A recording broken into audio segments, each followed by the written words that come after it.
Good morning students, welcome to police वाला classes. Students, आज का जो हमारा टॉपिक होगा वो कंप्यूटर सॉफ्टवेयर होगा। लास्ट ईयर जो दिल्ली पुलिस का एग्ज़ाम हुआ था उसमें 1 नंबर का क्वेश्चन उसमें आया था। तो हर एग्ज़ाम के लिहाज से ये टॉपिक काफ़ी इम्पोर्टेंट है, क्योंकि इससे 1 से 2 नंबर के क्वेश्चन आने की पूरी संभावना होती है। तो अब हम टॉपिक स्टार्ट करते हैं। सॉफ्टवेयर क्या है? अगर हम नॉन टेक्निकली अगर डेफिनेशन देखें सॉफ्टवेयर की, तो ये कंप्यूटर का वह पार्ट है जिसको हम टच नहीं कर सकते। लेकिन जो टेक्निकली डेफिनेशन है सॉफ्टवेयर की दोस्तों, वो है वो प्रोग्राम जो हार्डवेयर को दिशा निर्देश देते हैं कि उसे क्या करना है और कैसे कोई भी वर्क कंप्लीट करना है। विच programme tells to hardware what to do and how to do। तो सॉफ्टवेयर है वो कंप्यूटर को दिए गए दिशा निर्देशों का एक समूह होता है दोस्तों। सॉफ्टवेयर हैं वो 3 प्रकार के होते हैं। Number first, system software, application software और यूटिलिटी सॉफ्टवेयर। सिस्टम सॉफ्टवेयर हैं वो सॉफ्टवेयर होते हैं जिनके बिना कंप्यूटर काम नहीं कर सकता। तो कंप्यूटर काम किसके बिना नहीं कर सकता? कंप्यूटर विंडो के बिना कोई काम नहीं कर सकता। तो विंडो क्या हुआ? विंडो एक सिस्टम सॉफ्टवेयर हुआ। तो एप्लीकेशन सॉफ्टवेयर क्या है? एप्लीकेशन सॉफ्टवेयर वो सॉफ्टवेयर होते हैं जो यूजर को सुविधा प्रदान करने के लिए यूज किए जाते हैं, जैसे MS वर्ड, MS एक्सेल, ये सभी एप्लीकेशन सॉफ्टवेयर हैं। यूटिलिटी सॉफ्टवेयर क्या होते हैं? यूटिलिटी सॉफ्टवेयर वो सॉफ्टवेयर होते हैं स्टूडेंट्स जो कंप्यूटर की क्षमता और कंप्यूटर की कार्य करने की गति को बढ़ाते हैं, वो यूटिलिटी सॉफ्टवेयर होते हैं। जैसे जब कभी किसी कंप्यूटर की स्पीड स्लो हो जाती है, तो कंप्यूटर की स्पीड स्लो क्यों होती है दोस्तों? क्योंकि जब कोई उसमें वायरस आ जाता है तो कंप्यूटर की स्पीड स्लो हो जाती है। तो कंप्यूटर की स्पीड इंप्रूव करने के लिए हम उसमें एंटीवायरस इंस्टॉल करते हैं। तो एंटीवायरस क्या हुआ हमारा? एंटीवायरस एक यूटिलिटी सॉफ्टवेयर है। अब हम डिफरेंट सॉफ्टवेयर के कुछ एग्जांपल्स देख लेते हैं। जो सिस्टम सॉफ्टवेयर है, सिस्टम सॉफ्टवेयर में उसके बिना कंप्यूटर रन नहीं कर सकता। तो इसके कुछ एग्जांपल्स हैं Windows, MS DOS, Unix, Xenix, iOS और एंड्रॉयड। ये सभी सिस्टम सॉफ्टवेयर के एग्जांपल्स हैं। इनके बिना अगर इनमें से कोई भी चीज कंप्यूटर में नहीं है एक भी, तो रन नहीं करेगा। एप्लीकेशन सॉफ्टवेयर के एग्जांपल क्या है? ये यूजर को कार्य करने में हेल्प प्रदान करता है। तो इसके एग्जांपल्स हैं MS Word, MS Excel, MS PowerPoint, photo editor, video editor. ये सभी एप्लीकेशन सॉफ्टवेयर के एग्जांपल्स हैं स्टूडेंट्स। यूटिलिटी सॉफ्टवेयर है, उसके एग्जांपल्स हैं एंटीवायरस और फाइल मैनेजर। एंटीवायरस क्या करता है? जब वायरस की वजह से किसी कंप्यूटर की स्पीड स्लो डाउन हो जाती है तो उसको वायरस को निकाल देता है उससे और वापस कंप्यूटर की स्पीड स्मूथ रनिंग में आ जाती है। इसी प्रकार फाइल मैनेजर सभी फाइलों को अलग अलग सेट में प्रिपेयर करता है, जिससे कंप्यूटर की फंक्शनिंग स्मूथ हो जाती है। सिस्टम सॉफ्टवेयर हैं वो 2 टाइप के होते हैं, ऑपरेटिंग सॉफ्टवेयर और ट्रांसलेटर। ऑपरेटिंग सॉफ्टवेयर में विंडोज, यूनिक्स और लाइनक्स, ये सब इसके एग्जाम्पल हैं। तो इनको हम अलग से स्टडी करेंगे।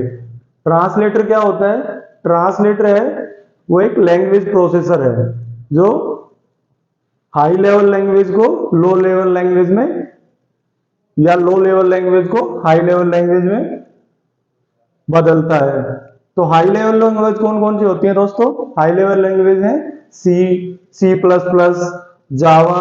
और जो लो लेवल लैंग्वेज है वो कौन सी होती है? Machine language, assembly language. तो जो हमारा कंप्यूटर है वो लो लेवल लैंग्वेजेस को समझता है, वो बाइनरी 1 और 0 की फॉर्म में समझता है। तो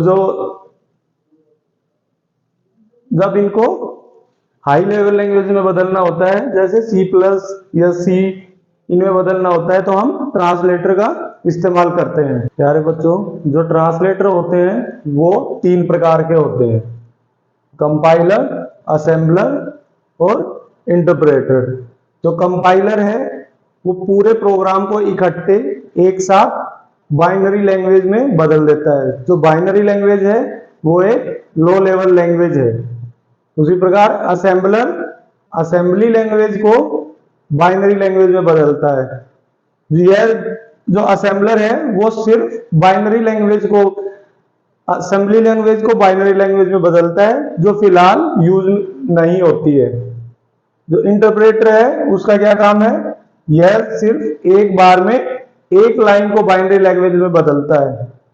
तो इन तीनों में से कौन सा सबसे ज्यादा यूजफुल रहा दोस्तों? असेंबलर तो यूज ही नहीं हो रहा अब। कंपाइलर और इंटरप्रेटर में से कौन सा ज्यादा यूजफुल है?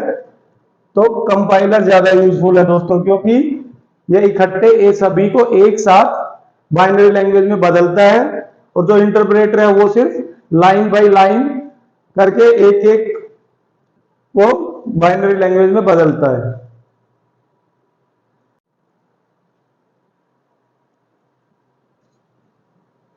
जो ऑपरेटिंग सिस्टम होता है दोस्तों, वो क्या होता है, एक यूजर और कंप्यूटर के मध्य की एक कड़ी होता है। यह डाटा के आदान प्रदान में सहायता करता है। तो कुछ ऑपरेटिंग सिस्टम्स के एग्जांपल क्या है दोस्तों?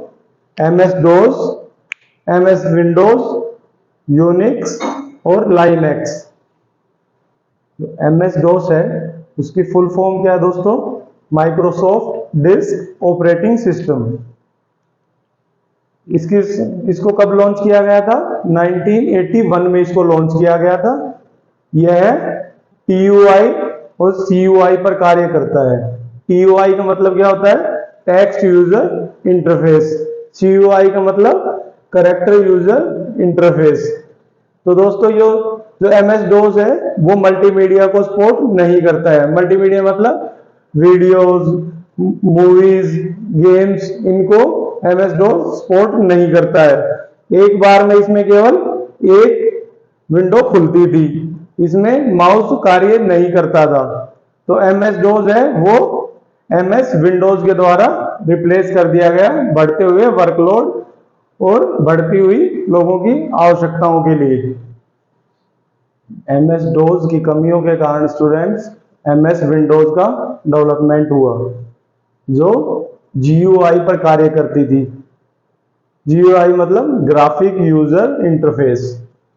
जो MS विंडोज की जो फर्स्ट टाइम घोषणा हुई वो 1983 में हुई थी। सबसे पहले विंडो 1985 में आई। 1985 में विंडो 1.0 आई। इसमें क्या क्या दिया गया था? कैलकुलेटर, कैलेंडर, MS पेंट और वर्ड पॉइंट। उसके बाद 1987 में विंडो 2.0 आई, जिसमें मिनिमम और मैक्सिमाइज का ऑप्शन दिया गया था। यह VGA पर कार्य करती थी। VGA मतलब वीडियो ग्राफिक एरे। उसके बाद 1990 में विंडो 3.0 का डेवलपमेंट हुआ, जो GUI पर कार्य करती थी। 1992 में विंडो 3.1 का डेवलपमेंट हुआ। इसमें सबसे क्या था कि 1 MB रैम थी फर्स्ट टाइम, और 15 MB हार्ड डिस्क का यूज हुआ था। 1995 में यह इजीली याद रख सकते हो दोस्तों, विंडोज 95 का डेवलपमेंट हुआ। 1996 में विंडोज CE आई। उसके बाद 1998 में विंडोज 98 आई। 2000 में विंडो 2000 को लॉन्च किया गया, जो विंडो ME नाम से भी जानी गई। विंडो ME का मतलब मिलेनियम एडिशन, और इसी में इंटरनेट एक्सप्लोरर का यूज हुआ था फर्स्ट टाइम। 2001 में विंडो XP लॉन्च हुई। एक्सपी में, विंडो एक्सपी में, एक्सपी का मतलब है एक्सपीरियंस। 2006 में विंडो विस्टा लॉन्च हुई और इसमें फर्स्ट टाइम एंटीवायरस का यूज हुआ। 2009 में विंडो 7 और 2012 में विंडो 8 का विकास हुआ और इन दोनों को मिला के विंडो 7 और विंडो 8 को मिला के 2015 में विंडो 10 का डेवलपमेंट किया गया। स्टूडेंट्स, अब हम विंडो ओएस के बाद यूनिक्स ओएस सिस्टम के बारे में पढ़ते हैं। तो यूनिक्स ओएस सिस्टम की फुल फॉर्म है यूनिप्लेक्स इंफॉर्मेशन एंड कंप्यूटिंग सिस्टम। 1969 में बेल लैब्स में डेनिस रिची के द्वारा इसे बनाया गया था। यह एक क्लोज सोर्स ओएस है। क्लोज सोर्स ओएस में दोस्तों हाई लेवल सिक्योरिटी होती है। यह विंडोज ओएस और जो मैक ओएस है उससे फास्ट होता है।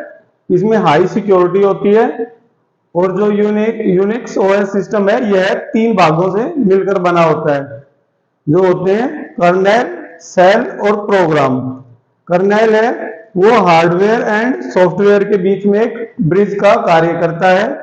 सेल है वो कमांड को इंटरप्रेट करता है और जो प्रोग्राम है जो बाकी के सभी कार्य बचे होते हैं वो उनको फिनिश करता है। जो यूनिक्स ओएस सिस्टम है उसके कुछ एग्जांपल्स हैं फ्रेंड्स, जैसे सोलारिस, लाइनेक्स, मैक ओएस और ओपन बीएसडी इसके एग्जांपल्स हैं। तो इसमें क्वेश्चंस कैसे पूछे जाते हैं दोस्तों कि इनमें से कोई भी 3 दे दिए जाएंगे और चौथा ऑप्शन डिफरेंट होगा। तो इसमें पूछ लिया जाएगा कि ये यूनिक्स के उदाहरण निम्नलिखित में से कौन सा नहीं है। तो ये आपको पता होना चाहिए कि ये चारों इसके एग्जांपल्स हैं। जो लिनक्स है उसकी फुल फॉर्म है lovable intellect not using OS XP यह 1991 में बना है। यह एक ओपन सोर्स है जिसे कोई भी फ्री ऑफ कॉस्ट डाउनलोड कर सकता है और उसका इस्तेमाल कर सकता है। यह सिर्फ कर्नेल बेस्ड है और जो लिनक्स बेस्ड जो एप्स हैं उनके एग्जाम्पल हैं उबंटू, एंड्रॉयड और फिडोर। जो एंड्रॉयड है दोस्तों वो 2007 में लॉन्च हुआ था, जो फिलहाल, और जो ये है इसका बीटा वर्जन है, जो फिलहाल एंड्रॉयड 13 वर्जन चल रहा है और वर्तमान में यह गूगल के द्वारा संचालित किया जाता है। एप्पल है वो मैक ओएस पे कार्य करता है और मैक का मतलब है मैकिंटोश ओएस, जो 1984 में लॉन्च हुआ था दोस्तों। तो दोस्तों ये थी आज हमारी सॉफ्टवेयर की क्लास कंप्लीट हुई। नेक्स्ट क्लास हमारी होगी एमएस वर्ड और एमएस एक्सेल की। तो दोस्तों ज्यादा से ज्यादा लाइक और सब्सक्राइब करें। Thank you for watching the video. Thank you.